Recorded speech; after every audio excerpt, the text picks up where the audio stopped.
Nigeria's political landscape has long been characterized by segmented party leadership and fractionalized representation, which has over the years held back the advancement and development of our nation. Critically, Nigeria's bold expectations revolve around the implementation of effective and workable policies that can enhance our economic, social, and political systems, which will in turn help develop the country at all levels. We all want a progressive Nigeria, one that is grounded in unity, justice, and fairness. In the lead-up to the 2023 presidential elections, our common goal as one people should be to choose a leader that exemplifies those attributes of unity, justice, and fairness. A visionary leader that will achieve results, a leader that will lead us to greatness, so we desperately seek a fair and reformative leader. With the many things that are currently happening in Nigeria, immovably mad in the quicksand of seeming unresolvable complexities, it is time for us to choose a leader who inspires a transformative leadership, a leader that is bathed in empathy, a leader that provides workable solutions with measurable outcomes to the myriad of seemingly unresolvable complexities that beset us as a country. Looking at the Atiku solution, which is premised on rebuilding Nigeria, confronted by a litany of challenges that borders around legitimacy, sincerity, and capacity, Mr. Paul Ibe, media advisor and spokesperson to Alhaji Atiku Abubakar, joins me in this edition to dissect the blessed assurance of Atiku presidency after February 25th this year. This is Politics Alive, reaching you from Alive TV. Thank you for joining us, everyone. I'm Olubenga George. I'll see you right after this time out.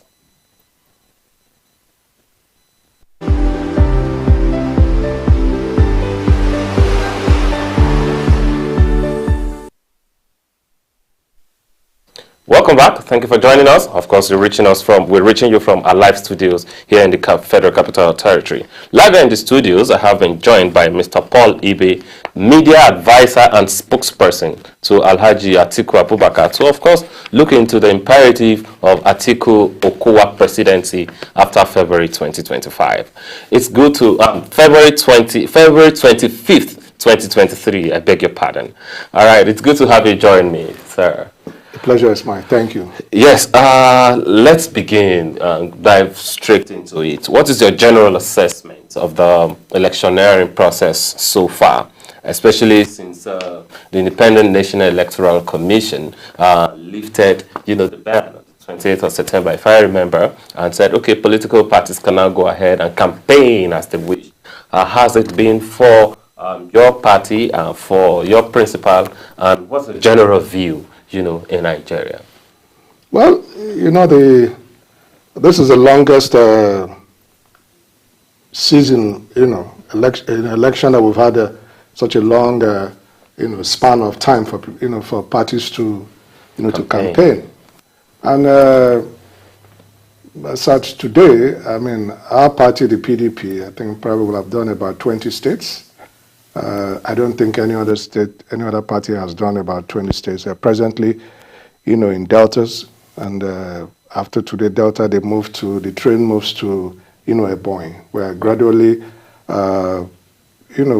gone 2/3, of the way, and our expectation is that before the 25th, the election, at least 72 hours before the election, we'll have run it up, going, selling our marketing our vision, and to Nigerians, across the nook and crannies.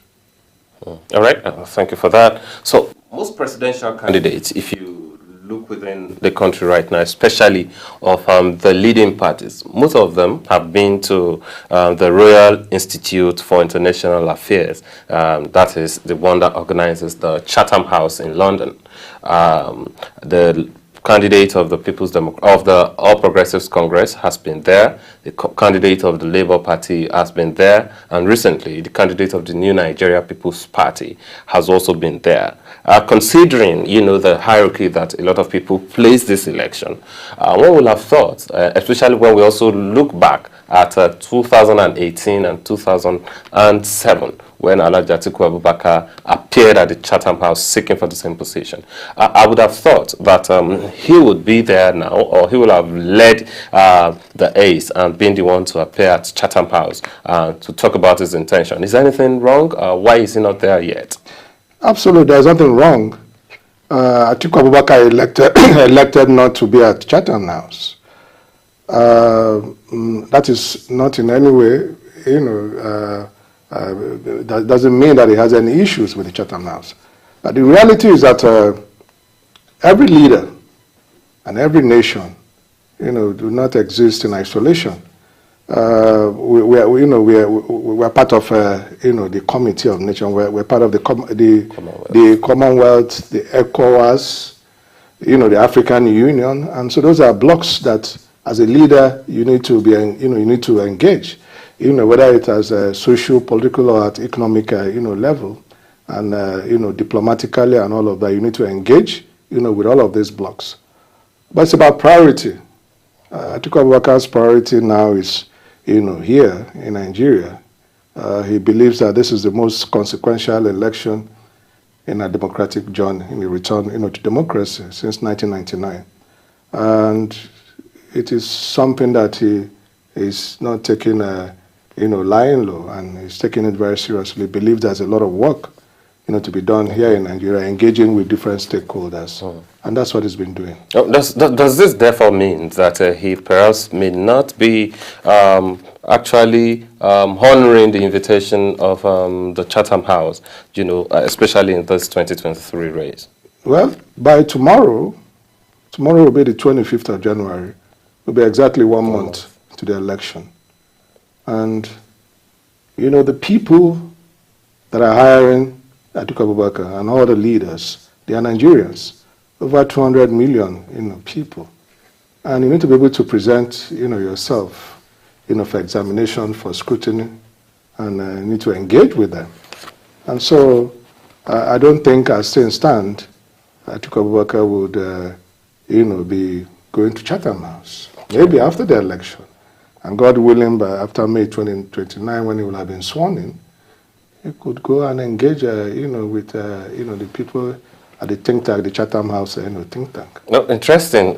Though, could that mean perhaps that he's pandering towards the thought of many people who believe that Nigerian leaders or those seeking political office going to the Chatham House to actually declare their intentions and talk about what they want to do about the internal developmental affairs of Nigeria, especially in London strategically. It's like going cap in hand or going with knees bowed, before our colonial masters to say, well, we have not always been able to help ourselves, so we have come to surrender so you can help us. Could that actually be part of what he's considering? In as much as His Excellency Atiku Abubakar, believes, and rightly too, that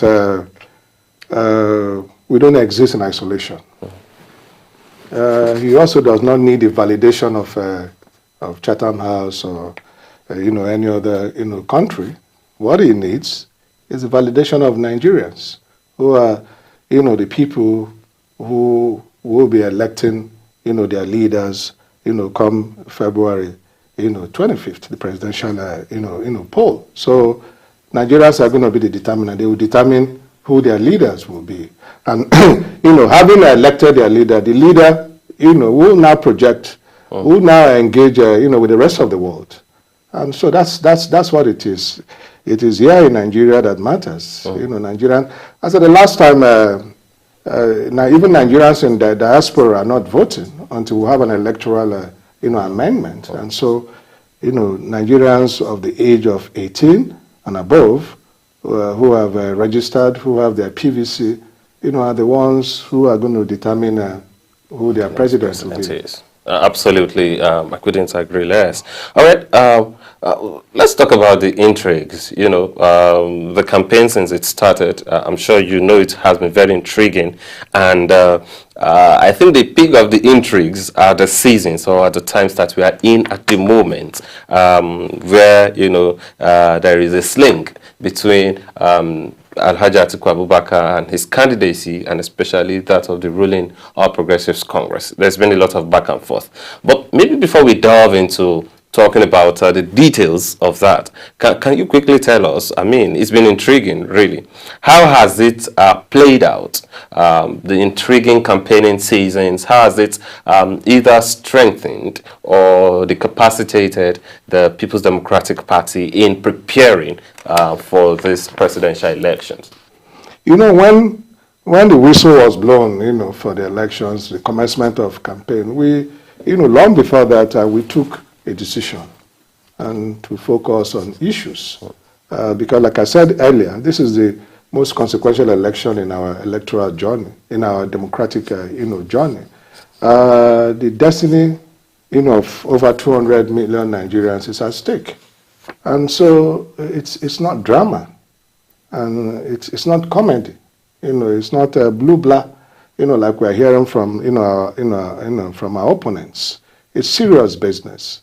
And so the first thing that we did, even before the campaign started, was to put together a policy, document, my covenant with, with Nigerians, and, His Excellency Atiku Abubakar laid out, in detail, how he hopes to turn around our social, political, and economic, malaise that we are, currently, confronted with. And so that was, the basis upon which we were going to, engage with Nigerians so they can see, where we are and the solutions, how we hope to, to solve, this myriad of problems confronting us. And so clearly from the beginning, we could see that we were, markedly different, from the rest. What we have seen, from the other side, we've seen a comedian who wants to be president. Okay, and that's the interesting part. I'm glad that you have jumped there yourself, because I was really waiting for you to land for us to delve into that. Because even as of this morning, as we speak, the banter keeps going on. I mean, there are exchanges of fiery words, between the two camps. Your party, just yesterday we had your party and the Directorate of Publicity in the presidential campaign issue a press statement, and in that press statement a lot of words were used. I'm quite aware that there is a provision of the Electoral Act that talks about the use of words, abusive words and all of that, in during the campaign season. We will wait to see whether INEC will actually be calling anyone to account where that is concerned. But my focus, especially for this conversation, is the banterings and some of the allegations that have been made. The most recent being that of the use of special purpose vehicles, to source for funds to fund the election, the campaigning season that is currently going. And you've heard a lot of really nasty words, I must say, between your party, the spokesperson of the Presidential Campaign Council of the All Progressives Congress, and the responses from the PDP. I'd like to know, as someone who is a part of the system, but also studies it, because I understand that you advise Alhaji Atiku Abubakar where media is concerned. So that's a bit different, from we are trying to impress the public, or we are trying to maintain our figure here. Looking at the situation, I'd like you to tell me, what is your best advice for President, for His Excellency Alhaji Atiku Abubakar, where this bantering is concerned, and what does it mean for his emergence, for his ticket, the Atiku Okowa ticket for the 2023 elections? When you say bantering, we are not bantering, and they are the ones who are, they've looked clearly and they see that there is no pathway, for them, and so they are bringing in a lot of, distractions, into the process. What we put, before them at the press conference are facts. Did Siwaju Bola Ahmed Tinubu, did he forfeit $460,000 in the United States? Yes, he did. It is there. It is documented. And recently, in the same court, in Chicago, where that, forfeiture took place, certified the true copies of that particular, forfeiture, judgment, which is in the public domain. And so it is nothing new. Have the party been able to lay hands on that document? It is there in the public domain. The certified true copies is there. If you Google, you will see it there. So it's a fact. And the media should be interrogating, should be calling out. Do we want a drug dealer, somebody who is linked to narcotics, to be our president? I mean, even the law provides that he stands disqualified on account, of that. And, he hasn't responded, to these allegations. And what they are simply done is to shop, for people, to disrupt, to distract, to name and, all manner of these things to ensure that nobody interrogates them on the issue of, of narcotics. 2, did he perjure? Did he lie under oath? Yes. In 1999, when he filled out his form CF003, he said he attended a government college in Ibadan. He attended Chicago State University and Chicago State University, CSU, and Chicago University, which are 2 different, universities. Yes. Well, he did indeed attend Chicago State University. He did not attend Chicago University, and it is there. So he lied. And criminal, things of this nature do not die. At any point in time, they can always, be brought up, and, he can always be prosecuted. Similarly, the Lagos State Assembly had also investigated him at that particular point in time, and we knew, the outcome of that, that process. Okay. Well, I guess there is a whole lot, especially on your own side of the plate too. But we'll get to hear more right after this time. We need to take a quick break right now. All right, viewers, I hope that you're enjoying the conversation as it is coming on. We'll go on this quick short break, and when we return, Politics Alive will be here for your viewing pleasure. Stay with us. We'll be right back.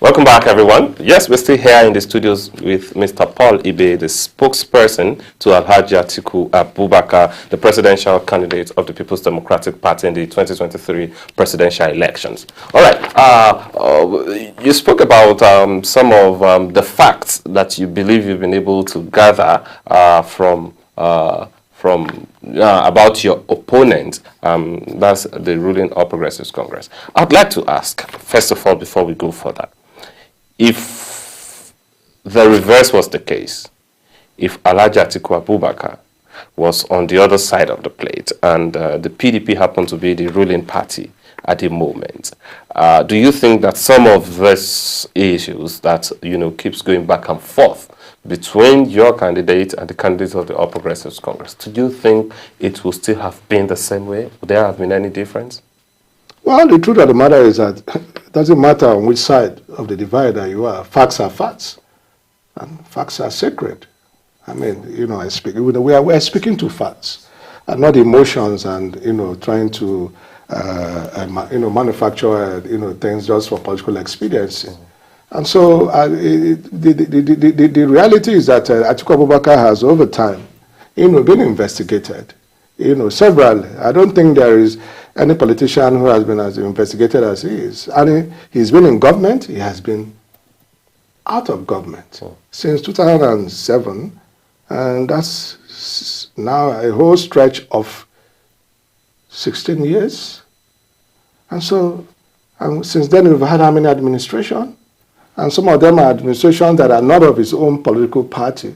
And so they could have him.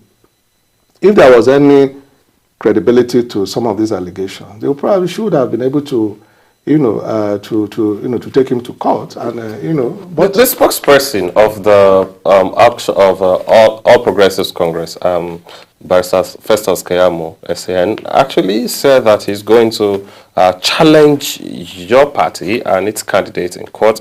Especially, he asked that the investigative agencies, talking about the EFCC and ICPC, to respond to some of the allegations that are out there. I'm sure you are quite familiar with some of them. The SPV, of course, being the most recent, and there are, you know, audio leak outs, there are conversations that are out there. Does this present Alhaji Atiku Abubakar as a saint, like you are actually proposing to me right now? I never said that Atiku Abubakar is a saint. And if you're looking for a virgin, the maternity ward is not the best place to go looking for a virgin.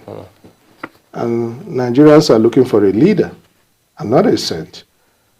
The Minister Keyamo has actually gone to court. He has filed papers. And of course, I will not speak to that issue because it's to be sub judice.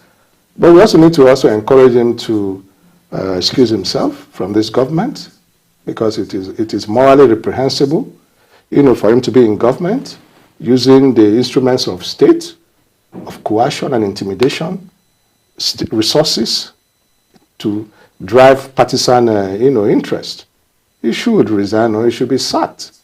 You know, you don't do that. You are not a part of a government. You're a minister in a government where currently what is it called? It's 33%. 33%. There is an army. There's an army of jobless Nigerians. It's never been this bad. And this minister was, was engaged for the purposes of trying to see how they can provide Nigerians with jobs. But it's more preoccupied with partisan, interest. He should better, give way for some other persons who will make the best of the remaining, months of this government. All right, I'm sure that you also have the right to take legal actions where that is concerned. You know what to do. Okay, so let's quickly talk about the Atiku Okuwa presidency. Yes, he's talked about critical things through his document, My Covenant with Nigerians. And one of the things that I see very striking there is the issue of restructuring. I say it's striking because a lot of us believe it is fundamental, to the change, to the effectiveness of some of the laws and policies that will be implemented.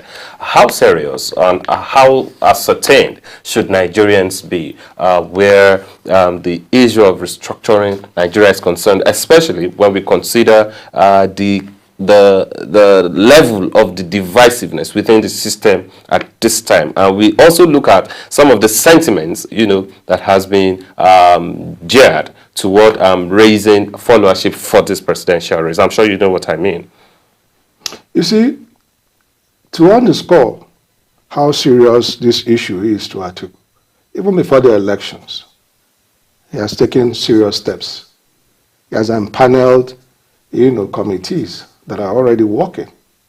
One, to draft, a bill, an executive bill that will be presented from day one.